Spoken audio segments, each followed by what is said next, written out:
கர்த்தருடைய நாமம் மகிமைப்படுவதாக.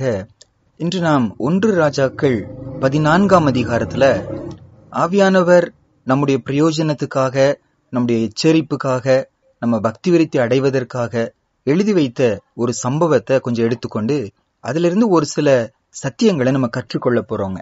1 ராஜாக்கள் 14ஆம் அதிகாரத்துல யெரொபெயாமுடைய மகன், அவருடைய பெயர் அபியா.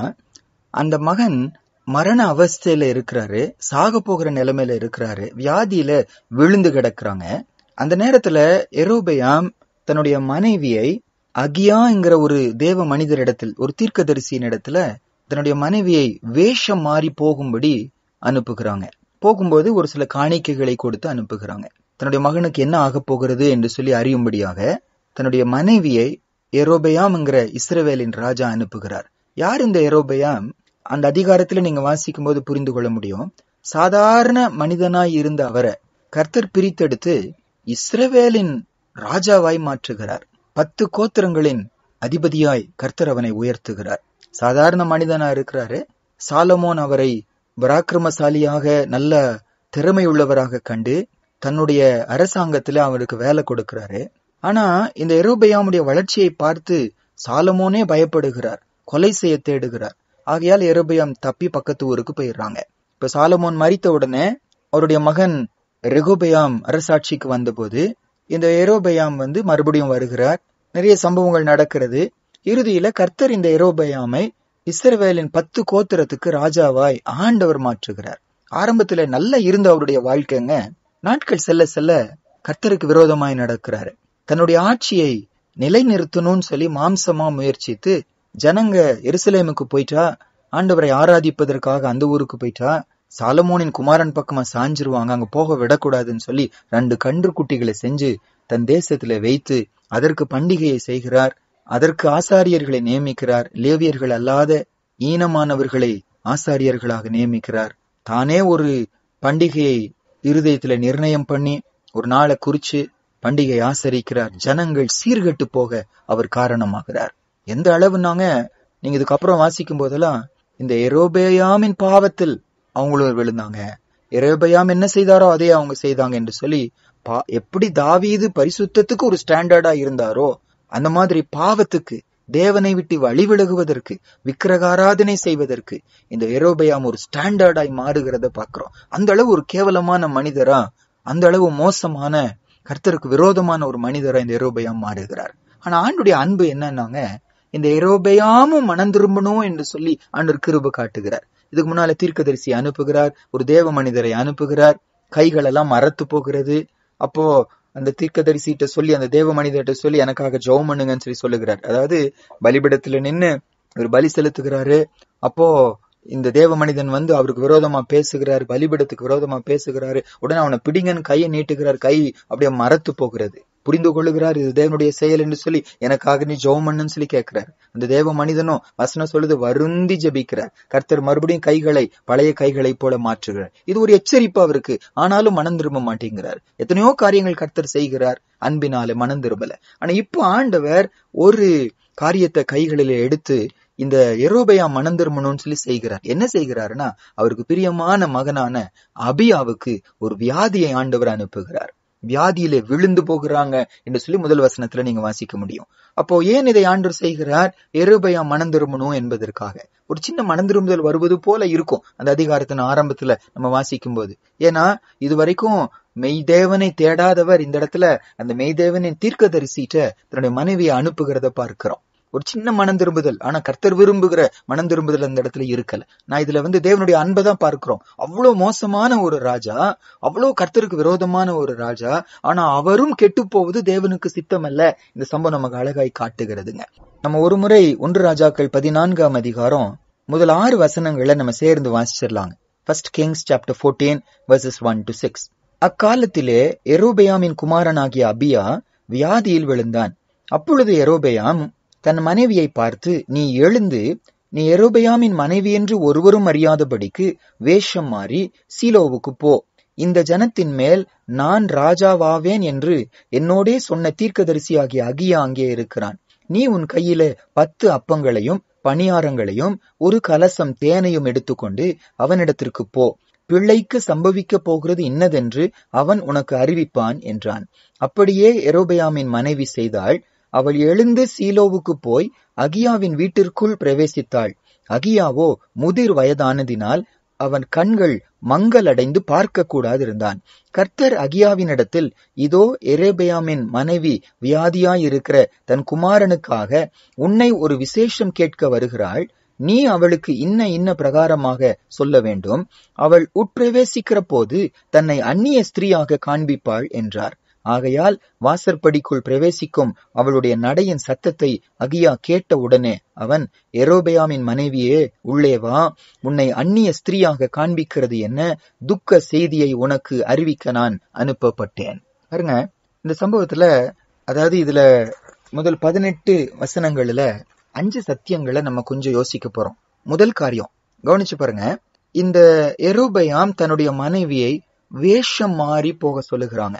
அந்த சகோதரியும் அந்நிய ஸ்திரியை போல யாருக்கும் தன்னை தெரியாது என்று சொல்லி நினைச்சிட்டு அந்த தீர்க்கதரிசிட்டு போறாங்க. அந்த பைபிள் சொல்லுது, ஆண்டவர் சகலத்தையும் அறிந்தவர், அவள் வர்றதுக்கு முன்னாலே இப்படி வருகிறாங்க, அவள் அந்நிய ஸ்திரியாய் தன்னை காண்பிக்கிறாங்க என்று சொல்லி அந்த தீர்க்கதரிசிட்ட முதலே சொல்லுகிறாரு. அந்த தீர்க்கதரிசிக்கு பார்வை இல்லை, ஈசாக்கை போல முதிர் வயதானதுனால அவருக்கு கண்கள் இல்ல, பார்வை இல்லை. சரி, அந்த சகோதரிட்டையும் அந்த தீர்க்கதரிசி சொல்லுகிறாங்க, ஏன் உன்னை அந்நிய ஸ்திரியாக நீ காண்பிக்கிறாய் என்று சொல்லி. கவனிங்க, இதுல கற்றுக்கொள்ளுகிற முதல் பாடம் என்னன்னாங்க, இந்த அதிகாரம் வாசிக்கும் போது ஆண்டவர் என்னோடு கேட்ட கேள்வி கர்த்தர் சமூகத்துல இந்த சகோதரி நடிக்கிறாங்க, நடிக்கும்படி கணவனால தூண்டப்படுகிறாங்க. கர்த்தருக்கு தெரியாதுன்னு சொல்லி நினைச்சிட்டாங்க.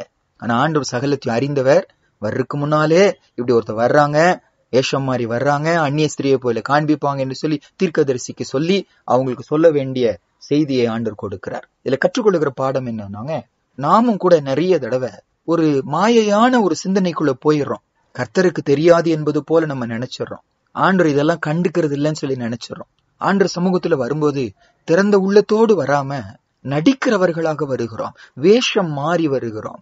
உலகத்துல ஒரு வேஷம், சபைக்குள்ள ஒரு வேஷம், ஊழியர்கள் மத்தியில ஒரு வகையான ஒரு குணாதிசயம், வெளியே ஒரு குணாதிசயம், குடும்பத்தின் நடுவுல ஒரு குணாதிசயம், உலகத்துல ஒரு குணாதிசயம். நடிக்கிற கிறிஸ்தவர்களா நம்ம இன்னைக்கு கேள்வி கேட்டு பார்க்கணுங்க. நம்மோட ஆண்டவர் பேசுகிறாரு, அவருக்கு மறைவானது ஒண்ணுமே இல்லை. நமக்கு நல்ல தெரிஞ்ச வசனம் இல்ல, எபிரேயர் 4ஆம் அதிகாரம் 13ஆம் வசனத்துல எப்படி நம்ம வாசிக்கிறோம்? Hebrews chapter 4:13. எபிரேயர் 4:13 இப்படி வாசிக்கிறோம், அவருடைய பார்வைக்கு மறைவான சிருஷ்டி ஒன்றும் இல்லை, சகலமும் அவருடைய கண்களுக்கு முன்பாக நிர்வாணமாயும் வெளியரங்கமாயும் இருக்கிறது, அவருக்கே நாம் கணக்கு ஒப்புவிக்க வேண்டும். அவருடைய பார்வைக்கு மறைவான ஒரு சிருஷ்டி கூட இல்லை.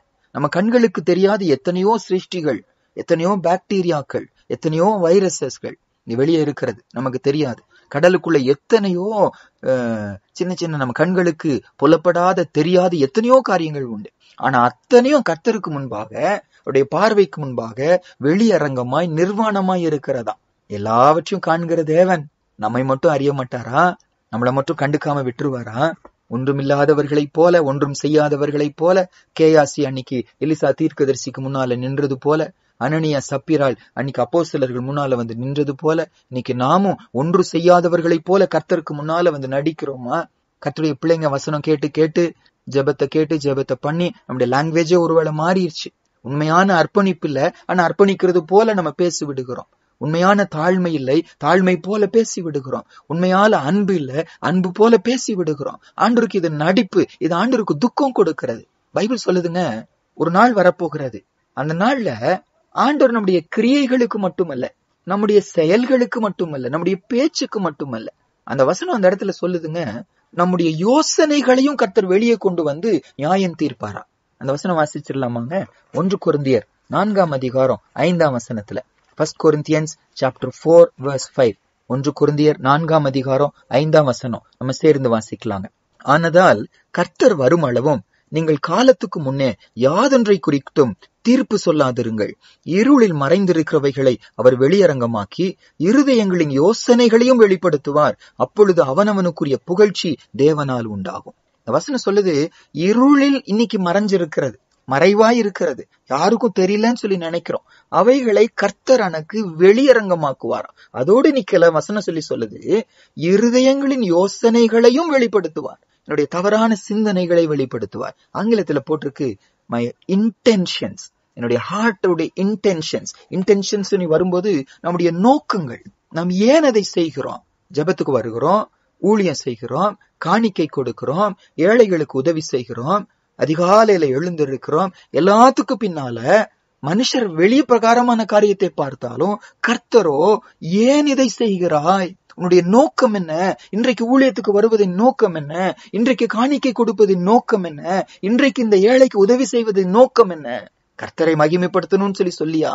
ஆத்துமா ரட்சிக்கப்படணும்னு சொல்லியா, அல்லது நமக்கு பெயர் உண்டாக்கும்படியா, அல்லது ஏதோ ஆசீர்வாதத்தை பெறும்படியா?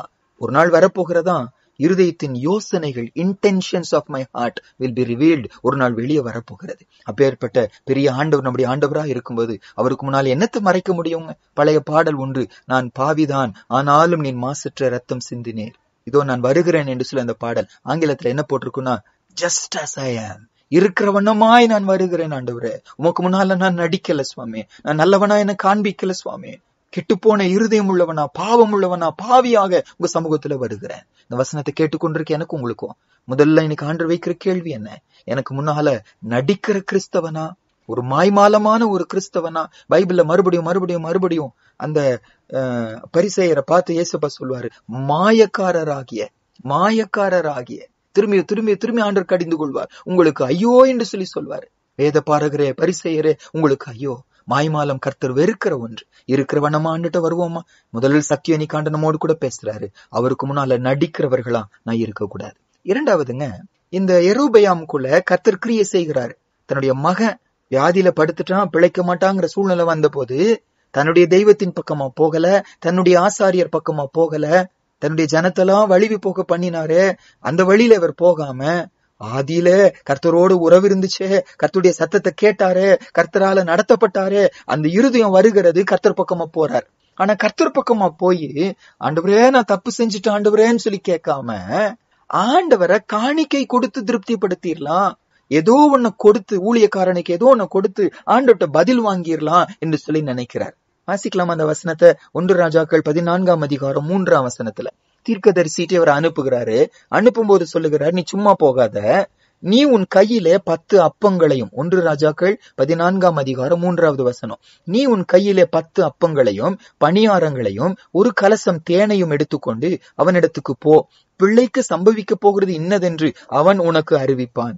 காணிக்கை எடுத்துட்டு போ, அந்த தீர்க்கதரிசி உனக்காக ஜெபம் பண்ணுவாரு, நீ யாருன்னு சொல்லணும்னு அவசியம் இல்ல, பதில் கொடுப்பாரு, அல்லது ஏதாவது நம்ம மகனுக்கு சுகமாயிரும் என்று சொல்லுகிறாரு.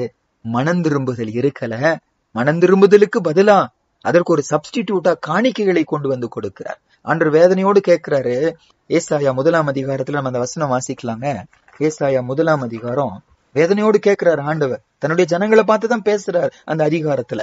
ஆனா அவர்களை பார்த்து, சோதோமின் மக்களே, சோதோம் குமோரா கர்த்தருடைய கோபத்துக்கு ஆளாகி அழிக்கப்பட்டது. அப்ப தன்னுடைய ஜனங்களை ஆண்டு இந்த இடத்துல சோதோமின் அதிபதிகளேன்னு சொல்லி கூப்பிடுகிறார். வாசிக்கலாமா? ஏசாயா 1ஆம் அதிகாரம் 10ஆம் வசனத்திலிருந்து வாசிக்கிறேன், கவனிங்க. எடுத்துக்கொண்டீங்களா? Isaiah chapter 1 from verse 10.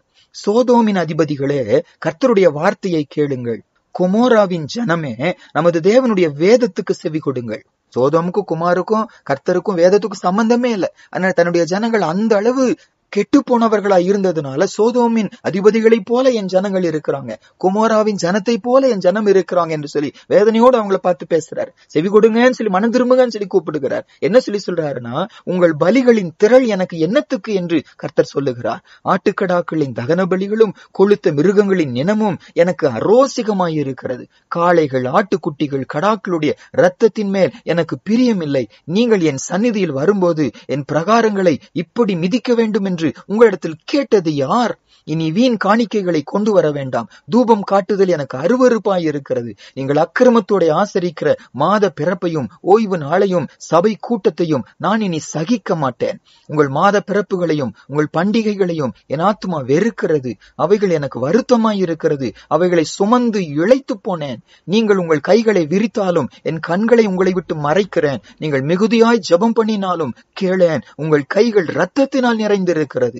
உங்களை கழுவி சுத்திகரியுங்கள். உங்கள் கிரியைகள் என் பொல்லாப்பை என் கண்களுக்கு மறைவாக அகற்றிவிட்டு தீமை செய்தலை விட்டு ஓயுங்கள். நன்மை செய்ய படியுங்கள், நியாயத்தை தேடுங்கள், ஒடுக்கப்பட்டவனை ஆதரித்து திக்கற்ற பிள்ளைய நியாயத்தையும் விதவையின் வழக்கையும் விசாரியுங்கள். ஆண்டவர் உங்களை பார்த்து பேசுறாரு. உங்க காணிக்கைகள் எனக்கு வேண்டாம், எனக்கு அது வெறுப்பா இருக்கிறது, சுமந்து சுமந்து நான் இழைத்து போட்டேன், எனக்கு சகிக்க முடியல.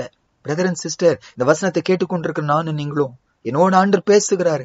என் வாழ்க்கையில ஏதோ ஒரு கலாமிட்டி, ஏதோ ஒரு அழிவு, ஏதோ ஒரு பிரச்சனை வருகிறது. யெரொபெயாம் லைஃப்ல அவன் நேசித்த அவனுடைய குமாரனாகிய அபியா மரண படுக்கையில கிடக்குறாங்க. அதே போல உங்க லைஃப்லயும் என் லைஃப்லயும் ஏதோ ஒரு பிரச்சனை. இன்னைக்கு ஆண்டவர் அனுமதி கொடுத்தது எதுக்காக? நான் மனம் திரும்பணும் என்பதற்காக. நல்லா கவனிங்க, நம்மை கஷ்டப்படுத்தி சந்தோஷப்படுத்துகிற ஒரு கொடுமையானவர் அல்ல நம்முடைய தேவன். ஏதாவது செய்வாரனா நம்முடைய நன்மைக்காக தான் செய்வார். வியாதி அனுப்பி இருக்கிறாரா, இன்று இழப்பை அனுப்பி இருக்கிறாரா, இன்று தலைகுனிவு வந்து இருக்கிறதா, இன்று பலவீனம் வந்து இருக்கிறதா, மற்றவங்களை அசட்டை பண்ணுகிறாங்களா, இது சும்மா நடக்கல. என்னை ஆராய்ந்து பார்த்து சரிபடுத்தி மனம் திரும்பி கர்த்தர் பக்கமா மறுபடியும் வருவதற்காக.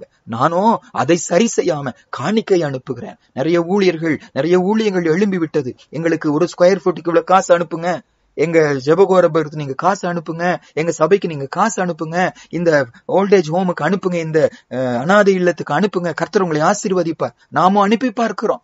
ஆண்டவர் சொல்லுகிறாரு, எனக்கு அது வெறுப்பாய் இருக்கிறது, எனக்கு அது வேண்டான்னு சொல்லி சொல்லுகிறார். நான் சுமந்து நான் இழைத்து போனேன், என்னால சகிக்க முடியலன்னு சொல்லி சொல்லுகிறார். இரண்டாவது நம்மோடு ஆண்டவர் பேசுவது, மனம் திரும்புதலுக்கு சப்ஸ்டிடியூட்டா என் காணிக்கை இருக்கவே முடியாது. ஆண்டவருக்கு காணிக்கை அவசியம் இல்லை. நொறுங்குண்ட ஒரு இருதயம் தான் ஆண்டவருக்கு தேவை. ஏசாயால இன்னும் 2 வசனம் வாசிச்சிடலாங்க. ஏசாயா 57ஆம் அதிகாரம் 15வது வசனம். ஐசாயா 57:15 வாசிக்கலாமாங்க? நித்திய வாசியும் பரிசுத்தர் என்கிற நாமம் உள்ளவருமாகிய மகத்துவமும் உன்னதமுமானவர் சொல்லுகிறார், உன்னதத்திலும் பரிசுத்த ஸ்தலத்திலும் வாசம் பண்ணுகிற நான் பணிந்தவர்களின் ஆவியை உயிர்ப்பிக்கிறதற்கும் நொறுங்கினவர்களின் இருதயத்தை உயிர்ப்பிக்கிறதற்கும் நொறுங்குண்டு பணிந்த ஆவி உள்ளவர்களிடத்திலும் வாசம் பண்ணுகிறேன். அவ்வளோ பெரியவர். ஆனா ஆண்டவர் எங்க வாசம் பண்ண விரும்புகிறாரா? நொறுங்கின ஒரு இருதயம் உடையவர்கள் இடத்துல, நொறுங்குண்டு பணிந்த ஆவி உள்ளவர்கள் இடத்துல. ஏசாயா 66ஆம் அதிகாரம் 2ஆம் வசனத்திலும் நம்ம வாசிக்கிறோம். ஐசாயா 66:2. என்னுடைய கரம் இவைகளையெல்லாம் சிருஷ்டித்ததினால் இவைகளெல்லாம் உண்டாயின என்று கர்த்தர் சொல்லுகிறார். ஆனாலும் சிறுமைப்பட்டு ஆவியில் நொறுங்குண்டு என் வசனத்துக்கு நடுங்குகிறவனையே நோக்கி பார்ப்பேன். ஆண்டருக்கு பிரியமானது அதுதான். நீங்க ஒப்பு கொடுப்போமா? காணிக்கை செலுத்தி அல்லது ஏதோ ஒண்ணு ஆண்டருக்காக கொடுத்து ஏதோ ஒண்ணு செஞ்சு ஆண்டரை திருப்திப்படுத்தலாம்னு நினைக்கிறோமோ? கர்த்தர் நம்மோடு பேசுகிறாரு, ஒரு சூழ்நிலையை அனுப்பி இருக்கிறாரு. என்ன பாவம்னு சொல்லி உணர்ந்து மனம் திரும்பி அதை சரிபடுத்தாம, நான் என்ன ஊழியம் செஞ்சாலும், நான் என்ன காணிக்கை கொடுத்தாலும், என்ன ஏழைகளுக்கு போய் செஞ்சாலும், எந்த ஊழியத்துக்கு காசு அனுப்பினாலும், மிஷினரி ட்ரிப்பே நான் செஞ்சாலும், எத்தனை மிஷினரிகளை தாங்கினாலும் கர்த்தருக்கு அது அருவருப்பு. எனக்கு சகிக்க முடியலன்னு ஆண்டவர் சொல்லுகிறார். ஒப்பு கொடுப்போமா? முதல் காரியம் நம்ம பார்த்தோம், நடிக்கிற கிறிஸ்தவனா நான் இல்லாம, மாய்மால கிறிஸ்தவனா இல்லாம இருக்கிற வண்ணமாய் கர்த்தர்ட்ட வரணும்னு ஆண்டவர் எதிர்பார்க்கிறார். இரண்டாவதாக, ஆண்டவர் நமக்குள்ள இருக்கிற குறைகளை உணர்த்தும் போது அதை சரிபடுத்த காணிக்கை கொடுத்து திருப்தி படுத்துகிறவர்களா இல்லாம மனம் திரும்புதலை ஆண்டவர் நம்மகிட்ட எதிர்பார்க்கிறார். எபிரேயர் 6ஆம் அதிகாரத்துல கிறிஸ்தவ வாழ்க்கையின் அஸ்திபார உபதேசங்கள் 6 சொல்லிட்டு வரும்போது அதுல அடித்தளம் என்ன தெரியுமாங்க? செத்த கிரியைகளுக்கு நீங்களாகும் மனம் திரும்புதல். முதல் காரியம் அதுதான் தேவை. அடுத்ததுதான் விசுவாசம். விசுவாசிக்கிறீங்களா? விசுவாசிப்போம். ஆனா அது அல்ல முக்கியம். ஆரம்பத்துல கர்த்தர் எதிர்பார்க்கிறது, ஆண்டவரே இப்படி எல்லாம் பேசிட்டேனே, இப்படி எல்லாம் செஞ்சிருக்கேனே, இப்படி எல்லாம் சிந்திச்சிருக்கிறேனே, எவ்வளவு உங்களை வேதனைப்படுத்தி இருக்கேன், அந்த உணர்வு வேணும்னு ஆண்டவர் எதிர்பார்க்கிறார். இனிமேல் செய்ய மாட்டேன் ஐயா, நீங்க எனக்கு கிருபை தாங்க ஐயா, பரிசுத்த வாழ்க்கை வாழ நான் அர்ப்பணிக்கிறேன் சுவாமி. அந்த தேவனுக்கு ஏற்ற ஒரு துக்கம், அந்த மனஸ்தாபம், அந்த மனம் திரும்புதல் நம்மகிட்ட ஆண்டவர் கேட்கிறார். இரண்டாவது. மூன்றாவதாக 1 ராஜாக்கள் 14ஆம் அதிகாரத்துல அந்த தீர்க்கதரிசி மூலமா ஆண்டவர் யெரொபெயாமின் பாவங்களை சொல்லிட்டு வர்றார். கொஞ்சம் அதை வாசிக்கலாம் பாருங்க. அதுல ஒரு முக்கியமான பாடத்தை நம்ம கற்றுக்கொள்ளணும். 1 ராஜாக்கள் 14ஆம் அதிகாரம் 7, 8, 9 நம்ம சேர்ந்து வாசிக்கலாம். 1 ராஜாக்கள் 14ஆம் அதிகாரம் 7, 8, 9 வாசிக்கலாம். நீ போய் யெரொபெயாமை நோக்கி, இஸ்ரவேலின் தேவனாகிய கர்த்தர் சொல்லுகிறது என்னவென்றால், ஜனத்தினின்று உன்னை நான் உயர்த்தி உன்னை இஸ்ரவேல் என்னும் என் ஜனத்தின் மேல் அதிபதியாக வைத்தேன். நான் ராஜ்ய பாரத்தை தாவீது வம்சத்தாரின் கையிலிருந்து பிடுங்கி உனக்கு கொடுத்தேன். ஆனாலும் என் கற்பனைகளை கைக்கொண்டு என் பார்வைக்கு செம்மையானதையே செய்ய தன் முழு இருதயத்தோடும் என்னை பின்பற்றின என் தாசனாகிய தாவீதைப் போல நீ இராமல் உனக்கு முன் இருந்த எல்லாரை பார்க்கிலும் பொல்லாப்பு செய்தாய். எனக்கு கோபம் உண்டாக்க நீ போய் உனக்கு அந்நிய தேவர்களையும் வார்க்கப்பட்ட விக்கிரகங்களையும் உண்டு பண்ணி உனக்கு புறம்பே என்னை தள்ளிவிட்டாய். நிறைய பாவங்கள் யெரொபெயாமுக்குள்ள இருந்தாலும் ஆண்டவர் முக்கியமா ஒரு வார்த்தை சொல்லுகிறாரு. அந்த 9ஆம் வசனத்தின் இறுதியில, உனக்கு புறம்பே என்னை தள்ளி விட்டாய். ஆங்கிலத்துல போட்டிருக்கு, you cast me behind your back. கர்த்தரை தூக்கி எரிஞ்சிட்ட உன் முதுகுக்கு பின்னாலன்னு சொல்லுகிறாரு. எவ்வளவு வேதனையா கர்த்தர் பேசுறாரு தெரியுமாங்க. இந்த மனுஷன்ட்ட அவன்கிட்ட மனம் திரும்புதல எதிர்பார்த்து கர்த்தர் பேசுகிறாரு. அவருடைய பாவத்தை ஆண்டு சொல்லுகிற சம்மரைஸ் பண்ணுகிறாரு. உனக்கு முன்னால நான் இருந்தேன், உன்னை வழி நடத்திட்டு வந்தேன், நீ சாதாரண ஒரு மனிதனா இருந்த. அந்த ஜனத்தின் நடுவிலிருந்து உன்னை நான் பிரித்தெடுத்து உன்னை நான் உயர்த்தி இஸ்ரவேலும் என்னும் என் ஜனத்தின் மேல் உன்னை அதிபதியாக வைத்தேன். தாவீது வம்சத்தாரின் கையிலிருந்து ராஜ்யபாரத்தை பிடுங்கி உன் கையில கொடுத்தேன். நீயோ ஆதி நாட்களை மறந்து போயிட்டியே. உனக்கு முன்னால இருந்து உன்னை வழி நடத்தின என்ன நீ மறந்துட்டு என்னை தூக்கி உனக்கு பின்னால தூக்கி எரிஞ்சிட்டியே. வேதனையோடைய சப்பா சொல்லுகிறாரு. இந்த வார்த்தை கேட்பதற்கு எவ்வளவு துக்கமா இருக்குல்லங்க. அதுக்கு ஆண்டவர் காரணத்தை சொல்லுகிறாரு. அப்படின்னா என்ன ஆண்டவரே அர்த்தம் சொல்லும்போது இங்க ஒரு எக்ஸாம்பிள்ல சொல்லுகிறாரு. தாவீதை போல நீ இராமல் என்னை தூக்கி நீ பின்னால எரிஞ்சிட்ட. அது என்ன தாவீது செஞ்சாரு? அப்பனா கர்த்தரை தூக்கி எரிஞ்சதுன்னா என்ன அர்த்தம்? தாவீது என்ன செஞ்சாரு? அந்த இடத்துல 8ஆம் வசனத்துல சொல்றாரு, என் கற்பனைகளை அவன் கை கொண்டான். அப்ப அவருடைய கற்பனைகளை நான் கை கொள்ளாம இருக்கும்போது என் ஆண்டவரை தூக்கி என் முதுகுக்கு பின்னால எரிந்து விடுகிறேன் என்று சொல்லி அர்த்தம். உங்க பேச்செல்லாம் நான் கேட்க மாட்டேன், நீங்கெல்லாம் எனக்கு லீடர் இல்ல, நான் தான் லீடர், நான் சொல்றபடிதான் நடக்கணும், நான் சொல்றதை நீங்க கேளுங்க, என் ஜபத்துக்கு நீங்க செவி கொடுங்க, உங்க சித்தத்துல நான் செய்ய மாட்டேன், எனக்கு பின்னால போய் நில்லுங்க. ஆண்டவர் பார்த்து நம்ம சொல்லுகிறோம், தூக்கி எரிந்து விடுகிறோம் என்று சொல்லி வசனம் சொல்லுது. கற்பனைகளை கை கொண்டாராம் தாவீது. 2வது சொல்றாரு அடுத்த பகுதியில, என் பார்வைக்கு செம்மையானதையே செய்ய தன் முழு இருதயத்தோடும் என்னை பின்பற்றினார். கவனிங்க, தாவீது ஆண்டவரை பின்பற்றினார். சும்மா பின்பற்றல, முழு இருதயத்தோடு பின்பற்றினார். ஏன் பின்பற்றினார்? ராஜ்யபார நிலைக்கும்படியா, தன்னுடைய பிள்ளைகள் ஆசீர்வதிக்கப்படும்படியாகவா, தன்னை ஒரு பெரிய ராஜாவாய் மாற்றும்படியாகவா? இல்ல, ஆண்டவர் அழகா சொல்றாரு, என் பார்வைக்கு செம்மையானதையே செய்யும்படியாக முழு இருதயத்தோடு என்னை பின்பற்றி வந்த என் தாசனாகிய தாவீது. அப்ப அப்படி நான் இல்லாம போயிட்டா ஆண்டவர் தூக்கி பின்னால எரிகிறேனா? இந்த வசனத்துல என்ன கற்றுக்கொள்றோம் தெரியுமாங்க? ஒருவேளை நானும் நீங்களும் கர்த்தரை பின்பற்றுகிறவர்களா இருக்கலாம். கிறிஸ்தவர்ங்கிறாலே அர்த்தம் என்ன? Followers of Christ. கிறிஸ்துவுக்கு பின்னால போகிறவர்கள், கிறிஸ்து என்ன சொல்றாரோ அதை செய்கிறவர்கள், கிறிஸ்துவுக்கு எது பிரியமோ அதை செய்யறவங்க. இது கிறிஸ்துவுக்கு பின்னால நம்ம வர்றோம், ஆண்டரை பின்பற்றி வந்துட்டோம். ஏன் பின்பற்றி வருகிறோம்? இந்த வசனம் சொல்லுது, தாவீது செய்தது அந்த ஆண்டவருக்கு பிரியமானது என்ன, அதை மட்டும்தான் செய்யணும் என்று சொல்லி அவருக்கு பின்னால வந்தாரா? நானும் நீங்களும் ஆண்டவருக்கு பின்னால ஏன் வருகிறோம்? உலகத்துக்கு பின்னால போன நம்ம இன்னைக்கு ஏசப்பாக்க பின்னால ஏன் வர்றோம்? உலக வாழ்க்கை ஆசீர்வாதமா இருக்கும்படியாகவா? என் பிள்ளைங்க நல்லா படிக்கணும், என் குடும்பம் நல்ல சுகமா இருக்கணும், எனக்கு அவமானம் வரக்கூடாது, எனக்கு வியாதியே வரக்கூடாது, எல்லாம் நான் வசதியா இருக்கணும், அதுக்காகவே இயேசுவை பின்பற்றுகிறோம். இம்மைக்காக மாத்திரம் நாம் கிறிஸ்துவ நம்பிக்கை உள்ளவர்களாய் இருந்தால் நம்மை போல பரிதபிக்கப்படத்தக்கவர்கள் யாரும் இல்லை என்று சில வேதத்துல 1 கொரிந்தியர் 15:19 வாசிக்கிறோமே. தாவீதை குறித்து வாசிக்கிறோம். ஏன் பின்பற்றினார்? ஏன் முழு இருதயத்தோடும் பின்பற்றினார்? கர்த்தரின் பார்வைக்கு எது செம்மையானது என்று அறிந்து அதையே செய்யும்படியாக போனாராம். பிரதர் அண்ட் சிஸ்டர், இந்த வாசனத்தை கேட்டுக்கொண்டிருக்க எனக்கு உங்களுக்கும் ஆண்டுடைய வார்த்தை வருகிறது. அவர் கற்பனைகளை நான் கை கொள்ளாம போகும்போது, கற்பனைகள்னு சொல்லி சொல்லும் போது இது ஒரு ஆர்டர், இது கமாண்ட்மெண்ட். கர்த்தருடைய வார்த்தை ஒண்ணு சொல்லிச்சுன்னா அது ஒரு கவர்மெண்ட் ஆர்டரை போல அதற்கு முக்கியத்துவம் கொடுத்து, கர்த்தர் சொல்லிட்டாருங்க நான் செய்ய மாட்டேன், கடன் வாங்க கூடாது சொல்லிட்டாரு நான் வாங்க மாட்டேன், போய் மன்னிப்பு கேளுன்னு சொல்லி சொல்லிட்டாரு நான் மன்னிப்பு கேட்பேன், நீ உன்னை தாழ்த்தி கொள்ளுன்னு சொல்லி சொல்றாரு நான் தாழ்த்தி கொள்வேன், மேட்டுமை சிந்தையா இராதான்னு சொல்லிட்டாரு நான் மேட்டுமை சிந்தையா இருக்க மாட்டேன். கர்த்தர் சொன்னதை ஒரு கட்டளையா எடுத்துக்கொண்டு செய்கிறவர்கள் தான் கர்த்தரை பின்னால தூக்கி எறியாம கர்த்தரை முன்னால வச்சு வாழுகிறவர்கள். தாவீது சொல்லுகிறாரு, கர்த்தரை நான் எப்பொழுதும் எனக்கு முன்பாக வைத்திருக்கிறேன், ஆகையால் நான் அசைக்கப்படுவதில்லை. இன்னைக்கு கேள்வி கேட்டு பார்க்கணும், தாவீதை போல கர்த்தரை முன்னால வச்சு அவருடைய வார்த்தைகளை கற்பனைகளாய் கட்டளைகளாய் மாற்ற முடியாதவைகளாய் என் தலைமையில எடுத்துக்கொண்டு ஆண்டவர் சொல்லிட்டார், அதுக்கு மேல அப்பீலே இல்ல, நான் செஞ்சுதான் முடிப்பேன் என்று வைராக்கியம் உள்ள தேவ பிள்ளைகளா நம்ம, அல்லது ஆண்டுடைய வார்த்தையை ரொம்ப ஈஸியாய் மீறுகிறவர்களா? அடுத்தது, கர்த்தரை முன்னால வச்சு ஆண்டவரே எது ஆண்டவரே உமக்கு பிரியம், எதை செஞ்ச ஆண்டவரே உங்க முகத்துல மகிழ்ச்சி வரும், எது ஆண்டவரே நீங்க விரும்புகிறீங்க, நான் என்ன செய்யணும் நீங்க ஆசைப்படுகிறீங்க என்று சொல்லி அவருக்கு பின்னால பின்னால பின்னால போய் முழு இருதயத்தோடு அவருக்கு பின்னால போய் ஆண்டவரே சொல்லித்தாங்கயா என்று சொல்லி ஆண்டவர் சித்தத்தை அறிஞ்சு அதையே செய்கிற தேவ ஜனமா, அல்லது அவருக்கு பின்னால வருவது கூட ஏதோ ஒரு ஆதாயத்துக்காக யெரொபெயாம் போல கர்த்தரை தூக்கி பின்னால எரிகிற கூட்டத்துல நம்ம இன்னைக்கு இருக்கிறோமா? யோசிச்சு பார்ப்போமாங்க. வசனத்தை கேட்டுக்கொண்டிருக்க நானும் நீங்களும் கர்த்தர் எனக்கு முன்னால வச்சு வார்த்தைக்கு கீழ்ப்படிஞ்சு அவர் சித்தத்தை அறிஞ்சு அதையே செய்கிறவர்களா, அல்லது கர்த்தரை தூக்கி பின்னால எரிகிற கூட்டத்துல நம்ம இருக்கிறோமா? நான்காவதாக இதுல கற்றுக்கொள்ளுகிற பாடம் வந்துங்க, யெரொபெயாம் தவறு செய்தார். ஆனா ஆண்டவர் யெரொபெயாம அடிக்காம யார அடிச்சாங்க? அபியாங்கிற அவருடைய மகனை அடிச்சாங்க. கவனிங்க, இது ஒரு பெரிய பாடம் எனக்கும் உங்களுக்கும். ஏன் ஆண்டு இதை செய்கிறார்? கொடுமையானவரா, நீதி இல்லாதவரா? இல்லங்க. ஆண்டவர் ஒரு காரியத்தை செய்வாருன்னா எதுக்காகனா அன்பினாலதான் செய்வார். அவர் முழுக்க முழுக்க முழுக்க அவருடைய செயல்கள் எல்லாம் அன்பினாலதான் நடக்கிறது. அப்ப ஆண்டவர் ஒரு வியாதியை அனுப்பி இருக்கிறார் என் குடும்பத்துக்கு, என் பிள்ளைக்கு ஒரு காரியம் நடந்திருக்கு அப்படின்னா ஏன் தெரியுமா? எப்படியாவது மனம் திரும்பணும் என்று சொல்லி. யாரை ரொம்ப நேசிக்கிறோமோ அவங்களுக்கு ஏதாவது பிரச்சனை வரும்போது ரொம்ப நம்மளை பாதிக்கும்ல.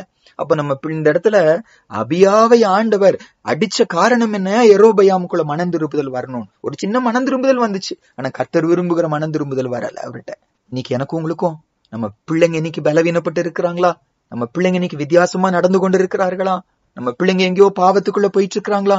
காரணத்தை பிள்ளைகள் மேல போடாம, கணவன் காரணத்தை மனைவி மேல போடாம, மனைவி அந்த காரணத்தை கணவன் மேல போடாம, எங்கேயோ நான் தவறு செய்திருக்கிறேன், என்னை மனம் திரும்ப வைப்பதற்காக என்னை ரொம்ப பாதிக்கும் இந்த காரியத்தை, என் குழந்தைக்கு இந்த காரியத்தை கர்த்தர் அனுமதி கொடுத்திருக்கிறாரு, உணர்வடைந்து சரிபடுத்துவோமானா கர்த்தருடைய இரக்கம் பெற்றுக்கொள்வோம். இந்த இடத்துல இந்த யெரொபெயாம் உணர்ந்து மன்னிப்பு கேட்டிருந்தாருன்னு வச்சுக்கோங்க, மனஸ்தாபப்பட்டிருந்தாருன்னா சரித்திரமே மாறி இருந்திருக்கும். அவனுடைய சந்ததி தொடர்ந்து ராஜாக்களா இருந்திருப்பாங்க. ஆனா அடுத்த அதிகாரத்துல நீங்க வாசிப்போம், ஒருத்தரு கூட மிச்சம் இல்லாம பாஷாங்கிற ஒரு ராஜா அவனை முழுவதுமா அழித்து போட்டாங்கன்னு சொல்லி வாசிக்கிறோம். எனக்கு உங்களுக்கு ஒரு பெரிய எச்சரிப்புங்க, நம்முடைய பாவனும் பிள்ளைகளே பாதிப்போம். ரெண்டு அழகா நமக்கு தெரிஞ்ச 2 வசனங்களை நம்ம வாசிக்கலாம் பாருங்க. யாத்திராகமம் 20ஆம் அதிகாரம் 5வது வசனம். யாத்திராகமம் 20ஆம் அதிகாரம் 5வது வசனம். நீ அவைகளை நமஸ்கரிக்கவும் சேவிக்கவும் வேண்டாம். உன் தேவனாகிய கர்த்தராய் இருக்கிற நான் எரிச்சல் உள்ள தேவனாய் இருந்து என்னை பகைக்கிறவர்களை குறித்து பிதாக்களுடைய அக்கிரமத்தை பிள்ளைகளிடத்திலும் 3ஆம் 4ஆம் தலைமுறை மட்டும் விசாரிக்கிறவராய் இருக்கிறேன். ஒரு தகப்பன், ஒரு தாய் விக்கிரகாராதனைக்குள்ள போகும்போது அந்த பாவம் 3ஆம் 4ஆம் தலைமுறை வரைக்கும் பிள்ளைகளை பாதிக்கிறதா. நமக்கு இன்னொரு நல்ல தெரிஞ்ச வசனம், ஓசியா 4ஆம் அதிகாரம் 6வது வசனம். ஓசியா சாப்டர் 4 verse 4 வாசிக்கலாமாங்க? ஓசியா 4:6. என் ஜனங்கள் அறிவில்லாமையினால் சங்காரமாகிறார்கள். நீ அறிவை வெறுத்தாய், ஆகையால் நீ என் ஆசாரியனாய் இராதபடிக்கு நானும் உன்னை வெறுத்து விடுவேன். நீ உன் தேவனுடைய வேதத்தை மறந்தாய், ஆகையால் நானும் உன் பிள்ளைகளை மறந்து விடுவேன். நான் வேதத்தை மறக்கும்போது என் பிள்ளைகள் கர்த்தருடைய பாதுகாப்பை இழந்து போறாங்க. இந்த வசனத்தை கேட்டுக்கொண்டிருக்கிற சகோதரனே சகோதரியே, உங்க பிள்ளைங்க இன்னைக்கு கெட்டு போயிட்டு இருக்கிறாங்களா? ஏனென்றே தெரிவதில்லை. என் பிள்ளைங்க கீழ்ப்படிய மாட்டேங்கிறாங்க, முரட்டாட்டம் பண்ணுகிறாங்க, எதிர்த்து போகிறாங்க, சபை நடுவில் அவமானம் உண்டாகிறது, ஸ்கூல்ல என் பிள்ளைகளை குறித்து கேவலமா பேசுறாங்க, சமுதாயத்துல தவறா பேசுறாங்க, பிள்ளைகள் வித்தியாசமா நடந்து கொண்டு இருக்கிறாங்க, என் பிள்ளைகளுக்கு ஒரு வியாதி, பிள்ளைகளுக்குள்ள இருக்க குறைவு, பிள்ளைகளுக்குள்ள பலவீனம். காரணம் என்ன? தகப்பனும் தாயுங்கிற ஸ்தானத்துல நானும் உங்களை எங்கேயோ தவறிட்டோம், எங்கேயோ வசனத்துக்கு விரோதமா நடந்திருக்கிறோம், எங்கேயோ வேதத்தை மறந்து இருக்கிறோம், கர்த்தரை வைக்க வேண்டிய இடத்துல பொருளை வேலைய யாரையோ எதையோ ஒரு விக்கிரகத்தை வச்சிட்டு இருக்கிறோம். இன்னைக்கு மனம் திரும்புவோம், பிள்ளைகளுக்குள்ள ஆண்டு மாற்றம் கொண்டு வருவார். முதல் காரியம் பார்த்தோம், நடிப்பு வாழ்க்கை வேண்டான்னு ஆண்டு நம்ம பார்த்து பேசுறாரு. இருக்க வண்ணமா என் பக்கத்துல வா. 2வது, எனக்கு காணிக்கை எல்லாம் முக்கியம், மனம் திரும்புதல் தான் முக்கியம். மனம் திரும்ப வேண்டிய இடத்துல மனம் திரும்புதலுக்கு சப்ஸ்டியூட்டா காணிக்கைகளை கொடுத்து கர்த்தரை திருப்திப்படுத்த முடியாது என்று சொல்லி ஆண்டு சொல்லுகிறார். 3வது, கர்த்தர் எனக்கு முன்பாக வைத்து அவருடைய வார்த்தைகளை கற்பனைகளாய் நினைச்சு கை கொள்ளுகிறோமா? அவருக்கு பின்னால வருவது உலக ஆசீர்வாதங்களுக்காக வா, அல்லது ஆண்டவரே எதாண்டவரே உமக்கு பிரியோன்னு அறிஞ்சு அதை செய்வதற்காகவா? கர்த்தருடைய வார்த்தை கை கொள்ளுகிறவர்களா, எதிர்த்து போகிறவர்களா? அப்படின்னா எதிர்த்து போவோமானா கர்த்தருக்கு பின்னால வருவதும் உலக ஆசீர்வாதத்துக்காக இருந்துச்சுன்னா ஆண்டவர் சொல்றாரு, என்ன தூக்கி உன் முதுகுக்கு பின்னால நீ எரிந்து போடுகிற கூட்டத்துல இருக்கிற. அது முடிவு ரொம்ப மோசமா போச்சு யெரொபெயாமுக்கு. 4வதாக, நம்ம பிள்ளைகளுக்கு ஒரு காரியம் இன்னைக்கு நடக்கும்னா அதுக்கு காரணம் நான் தான் என்று சொல்லி உணர்ந்து, ஆண்டவரே என் நிமித்தம் தான் என் பிள்ளைகளுக்கு இந்த பலவீனம், என் நிமித்தம் தான் பிள்ளைகள் இன்னைக்கு சீர்கெட்டு போய் கொண்டு இருக்கிறாங்க என்று சொல்லி ரெஸ்பான்சிபிலிட்டி எடுப்போம், மனம் திரும்புவோம். கர்த்தர் நம்ம பிள்ளைகளை தொட ஆரம்பிப்பார். கடைசியாங்க இதுல அழகான ஒரு சத்தியம் என்னன்னா, யெரொபெயாம் அவ்வளவு மோசமான ஒரு ராஜா. எந்த அளவு ஒரு மோசம்னா, நம்ம வாசிச்ச அந்த 1 ராஜாக்கள் 14ஆம் அதிகாரம் தானே வாசிச்சோம். அதுக்கு அடுத்த அதிகாரத்துலங்க 15ஆம் அதிகாரத்துல அவரை பத்தி ஒரு வார்த்தை போடப்பட்டிருக்கும். 15:29. அப்பொழுது யெரொபெயாம் செய்ததும் இஸ்ரவேலை செய்ய பண்ணினதுமான பாவங்களின் நிமித்தம், இவர் தப்பு செய்ததும் மட்டுமல்ல, இஸ்ரவேல் முழுதும் பாவம் செய்வதற்கு, அடுத்த சந்ததி முழுதும் பாவம் செய்வதற்கு காரணமாய் மாறினார். நம்ம தவறு செய்வதே கர்த்தருக்கு துக்கமா இருக்கும், ஆனா மற்றவங்க இடறி போருக்கு நம்ம காரணமா இருந்துச்சுன்னா அவ்வளவு மோசமான குற்றம் பைபிள் சொல்லுது. ஒரு சிறியரில் ஒருவர் இடறுவதற்கு நம்ம காரணமா இருந்துச்சா மற்றவங்க இடறுவதற்கு நம்ம காரணமா இருந்துச்சுன்னா எந்திரக்கல்ல கட்டி சமுத்திரத்துல அவனை அமிழ்த்துவது நலமா இருக்கும். அவனுக்கு ஐயோ என்று சொல்லி வேதம் சொல்லுகிறது. அப்பேற்பட்ட ஒரு குடும்பத்துல ஒரு ஜெம் போல, ஒரு ரத்தினம் போல, ஒரு முத்துவை போல இந்த அபியாங்கிற ஒரு சின்ன மகன் ஆண்டு பிரித்தெடுக்கிறார். அவனை குறித்து ஆண்டவர் ஒரு சாட்சி சொல்லுகிறார். இந்த சின்ன மகனை குறித்து எவ்வளவு வயதென்று நமக்கு தெரியாது, ஆனா அவரை குறித்து ஒரு வார்த்தை சொல்லுகிறார் பாருங்க. 1 ராஜாக்கள் 14ஆம் அதிகாரம் 13ஆம் வசனத்துல இந்த அபியாங்கிற அந்த குழந்தை, அந்த மகன் பலவீனப்பட்டு போயிட்டான். ஒருவேளை நல்ல அறிவில இருந்திருக்கணும், வாலிப பருவத்தில் ஒருவேளை இருந்திருக்கணும், மரிக்க போகிற நிலைமையில அவன் சாக போறான்னு ஏசப்பா சொல்றாரு. ஆனா அவரை குறித்து ஒரு வார்த்தை சொல்லுகிறாரு 13ஆம் வசனத்துல, அவனுக்காக, அவனுங்கிறது அந்த அபியாங்கிற யெரொபெயாம் மகன், அவனுக்காக இஸ்ரவேலர் எல்லாரும் துக்கம் கொண்டாடி அவனை அடக்கம் பண்ணுவார்கள். யெரொபெயாமின் வீட்டாரில் இஸ்ரவேலின் தேவனாகிய கர்த்தருக்கு முன்பாக அவனிடத்திலே நல்ல காரியம் காணப்பட்டதினால் யெரொபெயாமின் சந்ததியில் அவன் ஒருவனே கல்லறைக்கு உட்படுவான். அன்று இவரை குறித்து, அந்த சின்ன மகனை குறித்து ஆண்டு சாட்சி சொல்லுகிறாரு. இஸ்ரவேலின் தேவனாகிய கர்த்தருக்கு முன்பாக அவனிடத்தில் நல்ல காரியம் காணப்பட்டது. இந்த நல்ல காரியம் என்பது பூமிக்குரிய உலக பிரகாரமான ஏதோ ஒரு காரியம் இல்ல. அழகா இருந்தா, நல்ல சுகமா இருந்தா, நல்ல வாட்ட சாட்டமா இருந்தா இல்ல, தேவனுக்கு முன்பாக நல்ல காரியமா. பைபிள்ல பல காரியங்கள் இல்ல, 2 முக்கியமான காரியங்க. ஆண்டவருக்கு முன்பாக ஏற்றது எது என்று சொல்லி பண்ணும்போது, சங்கீதம் 51ஆம் அதிகாரத்துல நம்ம அந்த வசனம் வாசிக்கலாம் பாருங்க. சங்கீதம் 51, 16, 17. Psalms 51, 16 and 17. பலியை நீர் விரும்புகிறது இல்ல, விரும்பினால் செலுத்துவேன். தகன பலியும் உமக்கு பிரியமானதல்ல. தேவனுக்கு ஏற்கும் பலிகள் நொறுங்குண்ட ஆவிதான். தேவனே, நொறுங்குண்டதும் நறுங்குண்டதுமான இருதயத்தை நீர் புறக்கணியே. ஆண்டுக்கு முன்னாலே ஏற்ற ஒரு காரியம், இஸ்ரவேலின் அந்த தேவனாகிய கர்த்தருக்கு முன்பாக நல்ல காரியம் எதுன்னா, செய்த தவறுக்காக இருக்கிற மனஸ்தாபம். ஆண்டவரே இப்படி செஞ்சுட்டேனே. அந்த ஆயக்காரன் ஆண்டுக்கு முன்னால முகம் குப்புற விழுந்து வானத்துக்கு ஏறெடுக்க துணியாம, பாவியாக என் மேல் கிருபையாயிரும் என்று சொல்லி தன்னுடைய மார்பை அடித்து கொண்டது போல, அதுதான் கர்த்தரை எதிர்பார்க்கிறார். அவருக்கு முன்னால பிரியமானது அது ஒண்ணு. 2வது எபிரேயர் 11:6 நமக்கு தெரிஞ்ச வசனம், விசுவாசம் இல்லாமல் தேவனுக்கு பிரியமாய் இருப்பது கூடாத காரியம். யோவான் 6ஆம் அதிகாரத்துல ஆண்டுட்டு கேள்வி கேட்கிறாங்க, எது தேவனுக்கு ஏற்கும் ஒரு கிரியை, அது என்ன தேவனுக்கு ஏற்றும் கிரியைன்னு சொல்லி கேட்க போது, யோவான் 6ஆம் அதிகாரம் 28, 29 பாருங்க. அப்பொழுது அவர்கள் அவரை நோக்கி, தேவனுக்கு ஏற்ற கிரியைகளை நடப்பிக்கும்படி நாங்கள் என்ன செய்ய வேண்டும் என்றார்கள். இயேசு அவர்களுக்கு பிரதியுத்தரமாக, அவர் அனுப்பினவரை நீங்கள் விசுவாசிப்பதே தேவனுக்கு ஏற்ற கிரியையாயிருக்கிறது. அப்ப தேவனுக்கு முன்பாக நல்ல காரியம் எது? இந்த 2 முக்கியமான காரியம். ஒன்று மனம் திரும்புதல், 2வது அந்த பாவத்துக்காக ஆண்டவர் மேல வைக்கிற ஒரு விசுவாசம். பாருங்க, இந்த அபியா இந்த கேவலமான குடும்பத்துல வந்திருந்தாலும் அவர்கள் கன்றுக்குட்டிக்கு பலி செலுத்துகிறாங்க, ஈனமான ஆசாரியர்கள்ட்ட போறாங்க. அப்ப இந்த சகோதரன் ஆண்டவரை குறித்து இப்படி ஒரு சாட்சி சொல்வாருன்னா, அப்பானால கட்டாயப்படுத்தப்படும் போது நான் செய்ய மாட்டேன், நான் ஜீவன் உள்ள தேவன்ட்ட தான் நான் போவேன்னு சொல்லி இருப்பாரு. இந்த பலியை செலுத்த மாட்டேன், கர்த்தருக்கு முன்பாக தான் நான் பலி செலுத்துவேன். கர்த்தர் மேல விசுவாசம் வச்சவரா? ஐயோ இப்படி எங்க அப்பா செய்யறாங்களே, தன்னுடைய பாவத்துக்காகவும் தன்னுடைய தகப்பனின் பாவத்துக்காகவும் மனஸ்தாபப்பட்டவரா, அழுகிறவரா, ஜெபிக்கிறவரா இருந்திருப்பாரு. கர்த்தருக்கு முன்பாக நல்லவரா இருந்தாராம். பிரதர் அண்ட் சிஸ்டர், இதுல கற்றுக்கொள்கிற ஒரு பெரிய பாடம் என்ன தெரியுமாங்க? அப்பேற்பட்ட ஒரு குடும்பத்துல கர்த்தர் அபியாங்கிற ஒரு முத்தை கர்த்தர் எழும்ப பண்ண முடியுமானா, இன்னைக்கு ஒருவேளை உங்க வீட்டுல கூட நீங்க சொல்லிட்டு இருக்கிறீங்க, நான் என்ன செய்யறது பிரதர், நான் எவ்வளவுதான் கற்றுக் கொடுத்தாலும் என் மனைவி வித்தியாசமா நடக்கிறதுனால என் மகன் என் மகள் அந்த வழியில தான் போறாங்க. ஒருவேளை சகோதரிகள் சொல்லி கொண்டிருக்கிறீங்களா, நான் என்ன கற்றுக் கொடுத்தாலும் என் கணவன் வித்தியாசமா நடக்கிறதுனால என் பிள்ளைங்க அந்த வழியில தான் போயிட்டு இருக்கிறாங்க, மாற்றமே இல்ல, அழுகிறீங்களா?